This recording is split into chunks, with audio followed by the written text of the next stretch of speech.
today with ridingbeauty.com. I'm going to show you how to change your spark plugs today. Maintaining your own motorcycle is really important. You should know the basics. If you're going to ride, you should at least maintain. You should know the basics. If you're going to ride, you should at least maintain. Okay? So the first step is to have all your tools.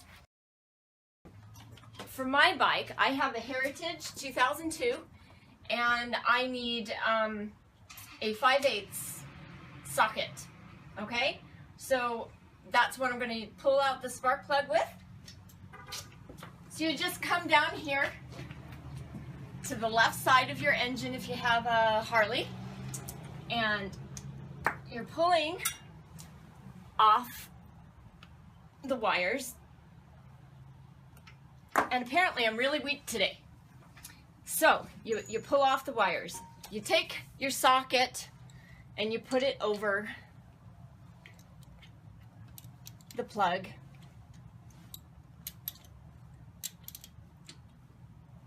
Make sure you get it the right way.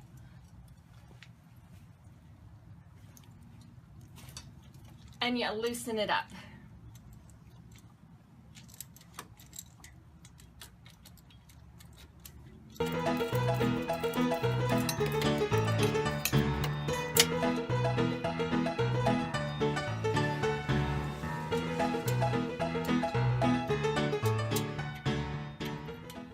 And you take your plug out, okay? I used my hand to finish it off because I got little hands and, well, more control. So as you can see, the color of the plug, it's a little black. The color, normally what you want your plug to be is a nice chocolate brown, chocolate caramel brown. That's good firing. You want to also make sure your gap is okay. These actually aren't too bad, but I'm going to be putting gold standard HD spark plugs in today. One of the things that I want to do with my spark plug is gap it properly. So you want your gapper and you want your spark plug. These ones are the gold tips. I kind of like performance. I'm not racing, but you never know when you need a little push. The gap on my Heritage is 38 to 43. So I want to have my gap at 38. So what I'm going to do, my gapper's kind of old, so you can see numbers. This is 25, 30, 34, 35, and 40. So I am going to take the 35 and gap it and put it into the gap, and it goes in quite easy. So that means it's at least 35. Then I'm going to take the 40 and I'm going to see if that's going to work. And that goes in a little tough. So that's about a 38 right there.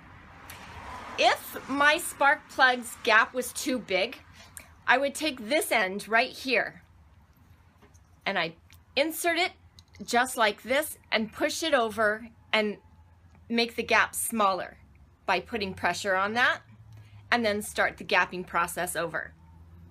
Unfortunately, I don't have to do it. This one I gapped earlier and it's at 38 just like I want it. So the next thing I'm going to do is I want to put some anti-seize on it. It's a really good idea for when you're putting your spark plugs back in. So we get this anti-seize goop, and I'm going to take it and I'm just going to gingerly put it on the threads. I don't want it a lot, so I'm just going to put it nice and gingerly and paint it all along the threads, but I don't want it gooped on there. Just enough. Nice, well coated, okay? So then I'm going to take my spark plug, I'm going to go back to here, I'm going to put it in. Remember, ladies, righty-tighty, Lefty-loosey. Best way to remember which way to go.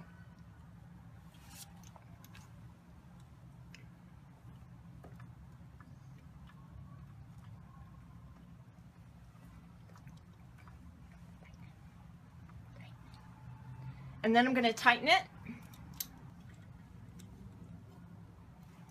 So I'm just going to tighten it.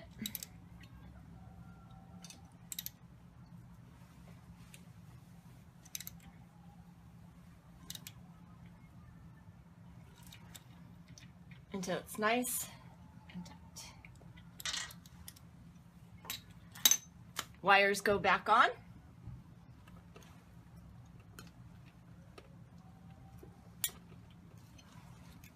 Make sure it snaps.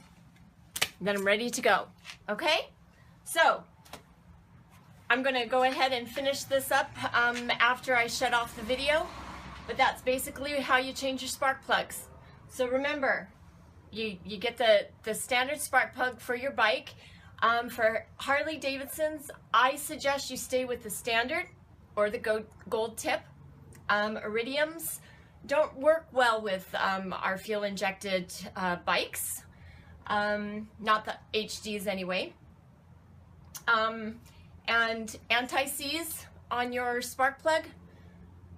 Change your wires if you need them changed. If they're really good still, your wires can last you a long time. Some high performance wires are always a good idea.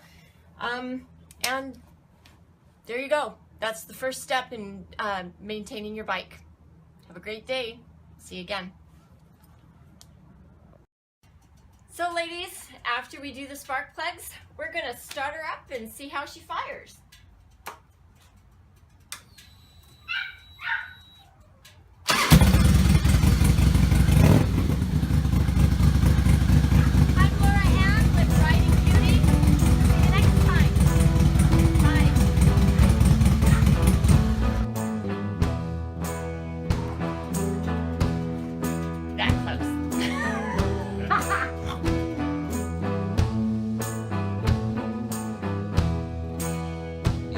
Forsaken, all the love you taken, sleeping on the razors, nowhere left to fall.